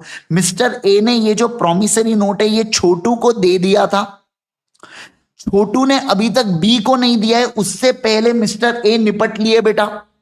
तो मुझे बताइए बी जो है, क्या वो इस प्रॉमिसरी नोट को एनफोर्स कर सकता है क्या? इसका जवाब है हां सर, कर सकता है। क्यों? क्योंकि सुनो ना, कंस्ट्रक्टिव डिलीवरी हो चुकी थी। क्योंकि कंस्ट्रक्टिव डिलीवरी हो चुकी थी। अरे कम ऑन एवरीवन, क्या आप इस बात को समझ पा रहे हैं क्या? है ना? यस। तो अगर मिस्टर बी ने छोटू को दे दिया तो कंस्ट्रक्टिव डिलीवरी हो चुकी थी, और अगर कंस्ट्रक्टिव डिलीवरी हो चुकी थी तो इस केस के अंदर अब भी इसको एनफोर्स कर पाएगा। बट ऊपर वाले केस में डिलीवरी नहीं हुई थी, ना ही एक्चुअल ना ही कंस्ट्रक्टिव, तो उस केस के अंदर बी उसको एनफोर्स कर सकता है क्या? नहीं सर, फिर नहीं कर सकता है। इस बात का ध्यान रखना। सर लीगल रिप्रेजेंटेटिव उस पर्सन की, भाई अरे आंसर, अरे लीगल रिप्रेजेंटेटिव कोई भी हो सकता ना मनीषा, है ना? मैंने यहाँ पे सिर्फ बेटा और बेटी लिखा, इसका ये मतलब नहीं होता कि वही, है ना, कोई दूर चाचा ताऊ बुआ फूफा कोई भी हो सकते हैं। समझे आप बात को? लीगल रिप्रेजेंटेटिव जो जिसका वसीयत में नाम है वो लीगल रिप्रेजेंटेटिव। किस्सा खत्म। ठीक है, okay, done done done done done done. बोलो बोलो बोलो जल्दी से मुझे, क्या आप इस बात को समझ पा रहे हैं क्या सभी लोग? क्विकली क्विकली क्विकली एकदम, क्या आप इन पूरी बातों को समझ में आ गया है क्या आपको? फटाफट। यस, चलिए, चलो चलो चलो। तो आज अपना यहाँ पे क्या होता है, आज अपना यहाँ पे जो पार्ट 1 है बेटा ये कंप्लीट होता है। इसको हम लोग कंटिन्यू करेंगे पार्ट 2 में, और कल हमारा ये लगभग मुझे ऐसा लगता है 45 मिनट्स के अंदर अपना ये पूरा पूरा कंप्लीट हो जाएगा, जिसके अंदर बहुत इंपॉर्टेंट है, एक सेक्शन 138 इंपॉर्टेंट है, और दूसरा इसके अलावा रूल्स ऑफ कंपनसेशन भी इंपॉर्टेंट है। ठीक है, जिसको हम लोग क्या करेंगे, जिसको हम लोग कल के क्लास के अंदर कंप्लीट करने वाले है। ठीक है सर, थोड़ा टफ है इसलिए तो मैं इतना स्लो जा रहा हूं, इसलिए तो इसको 2 पार्ट में डिवाइड किया ना बेटा। नहीं तो क्या है, वन शॉट में इसको करने कोई दिक्कत नहीं है, 1 घंटे 15 मिनट के अंदर इस कंप्लीट हो जाता है अगर मैं क्विक रिवीजन कराऊं तो। इससे पहले के मैराथन लेक्चर्स हैं मेरे, बट ऑब्वियस सी बात है थोड़ा सा टफ है, इसलिए मैं जानबूझ के हड़ू हड़ू स्लो स्लो जा रहा हूं मैं। ठीक है ना? यस, चलो बाकी आप लोगों के पास ये पूरा ट्रैकर अवेलेबल है। कल हमारा नेगोशिएबल इंस्ट्रूमेंट एक्ट का पार्ट 2 होगा, फिर उसके बाद हम लोग सोगा से स्ट्रेट अवे चालू करने वाले हैं। सोगा के बाद ये करेंगे Indian contract act, and then फिर अपना छोटू सा टॉपिक बच जाता है आईआरएफ, जो 1 घंटे का टॉपिक रहने वाला है। ठीक है, ओके सर, परफेक्ट है, एब्सोल्युटली परफेक्ट। आज के लिए करेंगे केवल और केवल इतना। प्लीज हमारे क्वेश्चन बैंक से आप जितने भी आज अपन ने टॉपिक्स किए वो कंप्लीट करना, या क्वेश्चन बैंक अगर आपके पास नहीं भी है तो आप क्या करो, आप जाओ IGSir.in के ऊपर, देखो ऐसा जाने का IGSir.in के ऊपर, इसके ऊपर आप जैसे ही जाएंगे आप यहाँ पे फ्री रिसोर्सेज के ऊपर क्लिक कीजिए। यहाँ पे आपको मिलेगा क्या, यहाँ पे कंटिन्यू कीजिए डेस्टिनेशन पे, यहाँ पे CA फाउंडेशन लॉ में देखो चैप्टर वाइज यहाँ पे डिस्कशन है, तो नेक्स्ट जो क्वेश्चन एंड आंसर्स का डिस्कशन है आप देखना स्टार्ट कर सकते हैं क्या? बिल्कुल बिल्कुल कर सकते हैं। या अगर आप आज नहीं करें तो भी चलेगा, आप कल करेंगे इसको तो भी चल जाएगा, कोई प्रॉब्लम इसके अंदर नहीं है बेटा। ठीक है, ओके सर, तो आज के लिए करेंगे केवल और केवल इतना अपन। और फिर इसके बाद हम लोग करेंगे कल के सेशन में कंटिन्यू। जाने से पहले आपको इतना कहना चाहूंगा कि अगर किसी बच्चे को कॉन्सेप्चुअल बहुत ही ज्यादा प्रॉब्लम है, उसको कुछ पल्ले ही नहीं पड़ता है लॉ, हो सकता है उसने क्लासेस की हो या नहीं की हो, तो देखो अगर आपके एग्जाम को 2 महीने से कम का समय बचा है तो मैं सजेस्ट करूंगा आप हमारे फास्ट ट्रैक बैच से कीजिएगा, और 2 महीने से ज्यादा का समय तो आप रेगुलर बैच से कवर कर सकते हैं इफ यू कैन, ऑब्वियस सी बात है, परस्यू। तो अगर मैं बात करूं ultimatecA.com के ऊपर अवेलेबल है बेटा हमारे सेशंस। अब दोनों में डिफरेंस क्या है सर, तो 100% दोनों जगह कवरेज है। यहाँ पे 81 आवर्स के अंदर पढ़ाए हो, यहाँ पे 140 आवर्स में। यहाँ एक एग्जाम्पल होता है, यहाँ पे 2 से 3 एग्जाम्पल होते हैं, दोनों जगह क्वेश्चन बैंक सॉल्व होते हैं। सर यहाँ पे है ना क्या नहीं होता सर, यहाँ पे क्यूमुलेटिव रिवीजन नहीं होती, पर कोई दिक्कत नहीं, आप स्पेशल 26 से रिवीजन कर सकते हो, और यहाँ पे क्यूमुलेटिव रिवीजन होती है, मतलब आज जो पढ़ा है वो कल रिवाइज, कल जो पढ़ा है वो परसों रिवाइज, ऐसी रिवीजन हमारी चलते रहती है। ये दोनों के बीच का डिफरेंस है। तो आप ultimatecA.com में जाके कोर्सेज में आप देखेंगे तो वहां पे चैंपियंस फास्ट ट्रैक बैच नजर आ जाएगा, जिसको आप एनरोल कर सकते हैं, राइट। ओके सर, ये एक्सेल शीट भेज दूंगे, भेज दिया बेटा, ठीक है। ओके सर, मिस्टर बी के एलआर नेगोशिएट कर सकता है, बी का एलआर क्यों करेगा, ए ही करेगा ना बेटा, बी का एलआर क्यों नेगोशिएट करेगा उसको, ठीक है, यस। ओके और चलिए, thank you so much once again, hope so आपको लेक्चर पसंद आया हो बेटा। लेक्चर को लाइक जरूर करना, क्योंकि आप जानते हैं लाइक करने से आईसी अपने को पक्के से पास करवा देता है। और इसके अलावा आपको कैसा लगा जरूर से मुझे कमेंट के अंदर बताइएगा। Thank you so much once again, bye bye, take care.